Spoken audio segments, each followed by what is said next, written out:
Today we're going to talk about the intersection and union of two sets. So the previous weeks we learned about graphing inequalities and solving them. So today we're going to talk about when we have multiple inequalities in the same problem. So to give a little bit of background information, for two sets A and B, the intersection is defined by this symbol here. So that means intersection. So if I've got set A on the left and set B on the right, this Venn diagram, the intersection spot would be this part in the middle. Okay, anywhere where the solutions overlap, that is where the intersection of the two sets would be. So if we have set A is 1, 2, 3, 4, and set B is 2, 4, 6, we need to find the intersection of set A and B.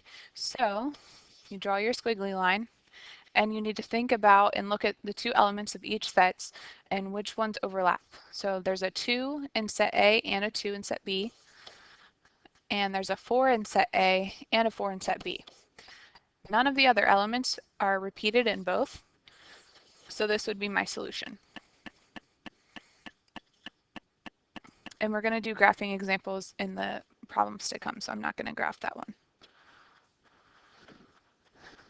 Okay, a compound inequality consists of two inequalities linked by a connective word such as and or. So this first little bit we're going to be talking about and then towards the end of the lesson we're going to be talking about or.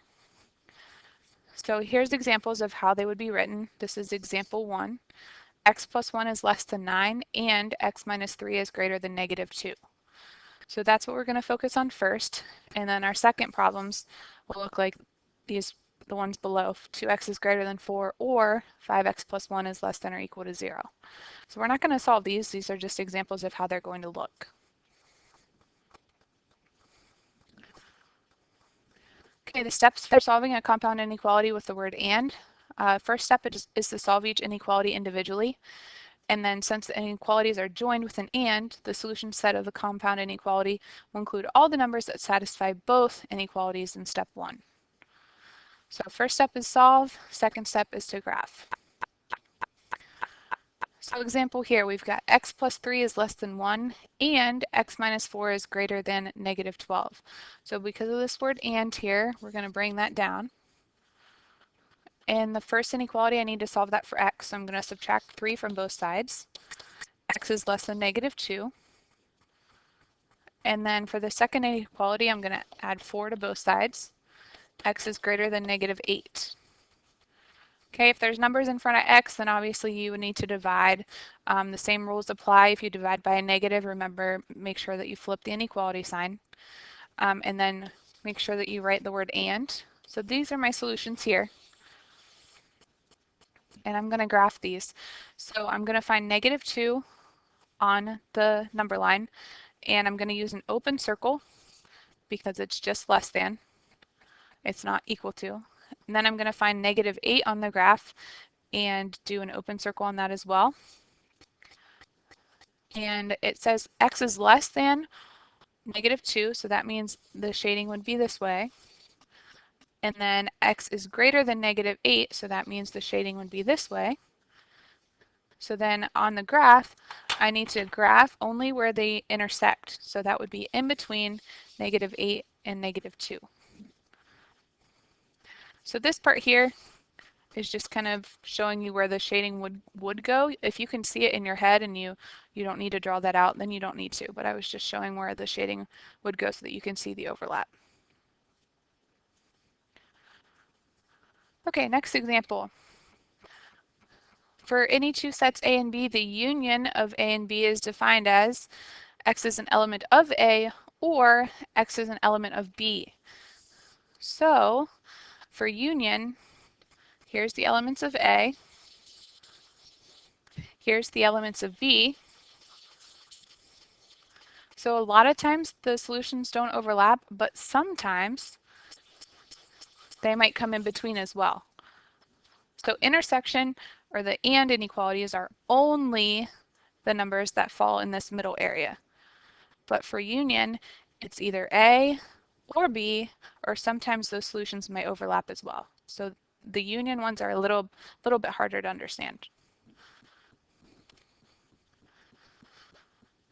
Okay, so here's an example of a set with elements with numbers as elements. So set A is 3, 4, 5, 6, and set B is 5, 6, 7. So we're talking about union here. So basically we need to list every element, and if an element is repeated, we don't write it more than once. So 3 is in set A, 4 is in set A, 5 is in set A and B, but I only write it once, 6 is in set A and B, and 7 is in set B. So 3 was only listed once, 4 was only listed once, 7 was only listed once, but this repeated and this repeated. So that would be the intersection of the two sets, but it's also included in the union. Okay, here's the steps for solving an OR inequality. It's the same as the AND.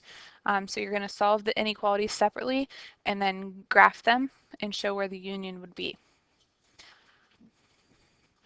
So our example for this one, we've got x minus 2 is greater than 2, or 3x plus 5 is less than 2x plus 6.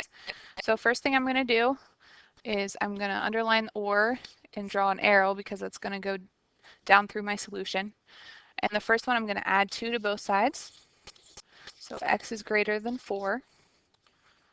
That's my first one. The second one, I need to look to see if there's like terms to combine. There isn't, but I need to start solving left to right, or from side to side. So I'm going to subtract 2x. So x plus 5 is less than 6. And then I need to subtract 5 from both sides. So x is less than 1. Bring down the word or, and bring down my other solution so that they're in the same line. So I've got x is greater than 4, or x is less than 1. So when I'm drawing my solution here, I'm going to put 1 to the left and 4 to the right. I'm going to use an open circle on 1 because it's not equal to, open circle on 4 because it's not equal to, and x is less than 1, that's going to go to the left, and x is greater than 4 is going to go to the right. So notice they didn't have any overlap in solutions, and a lot of times ORs will go in opposite directions, but sometimes the solutions might overlap. So you just really have to pay close attention to the way the inequality signs are facing. Okay, your homework will be posted on Google Classroom.